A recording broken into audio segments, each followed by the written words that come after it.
ரசத்துக்கு போய் இவ்வளோ டிப்ஸா? என் கூட ஒரு அக்கா வேலை பார்த்தாங்க. அவங்க ரசம் கொண்டு வருவாங்க. லஞ்ச் டைம் ஆனால் அவங்க டிஃபன் பாக்ஸ் ஓப்பன் பண்ணால் மட்டும் அப்படி ஒரு வாசனை அடிக்குங்க. நாங்கள் எல்லாருமே கேட்போம், உங்கள் ரசம் ஏன் இவ்வளோ நல்லா இருக்குது, ஏதாவது எக்ஸ்ட்ரா போடுறீங்களான்னு கேட்குறதுக்கு நிறைய டிப்ஸ் சொன்னாங்க. அதே போல் நானும் வச்சு பார்த்தேன். ரொம்ப நல்லா இருந்துச்சு ரசம். நான் உங்களுக்கு சொல்கிறேன், நீங்களும் வச்சு சாப்பிட்டு பாருங்கள். ரசத்துக்கு தேவையான புளி ஊற வச்சுக்கலாம். இப்போ ஒரு மிக்சி ஜார் எடுத்துகிட்டு 2 டீஸ்பூன் மிளகு, 1 டீஸ்பூன் சீரகம், 1/4 டீஸ்பூன் சோம்பு சேர்த்துட்டு ஒரே ஒரு துண்டு இஞ்சி சேர்த்து பல்ஸில் வச்சு எடுத்துக்கோங்க. தோல் உரிக்காத பூண்டு 6-7 பூண்டு சேர்த்து பல்ஸில் வச்சு எடுத்துக்கோங்க. இப்போ ஒரு அகலமான பாத்திரம் எடுத்துகிட்டு நல்லா பழுத்த தக்காளி, தளன்னு நல்லா பழுத்து இருக்கணும். ஒரு 6-7 தக்காளி சேர்த்துட்டு கொஞ்சமாக கருவேப்பிலை, நிறைய கொத்தமல்லி தண்டோடு கட் பண்ணி சேர்த்துக்கோங்க.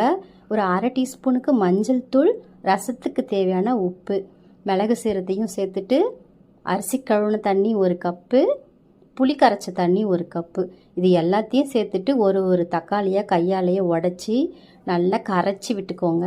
இந்த மாதிரி நல்லா கரைச்சி ரெடி பண்ணி வச்சுக்கோங்க. இப்போ தாளிக்கிறதுக்கு ஒரே ஒரு ஸ்பூன் எண்ணெய் ஊற்றிட்டு கடுகு, உளுத்தம்பருப்பு, வெந்தயம் கொஞ்சோண்டு போட்டுக்கோங்க. இப்போ எல்லாம் பொரிஞ்சதுக்கப்புறமா காஞ்ச மிளகா சேர்த்துக்கோங்க. கிள்ளி போட்டுறாதீங்க, அப்படியே காம்போடே போட்டுட்டு இதுக்கு தேவையான பெருங்காயம் சேர்த்து ரசத்தை ஊற்றி உடனே மூடி வச்சுருங்க.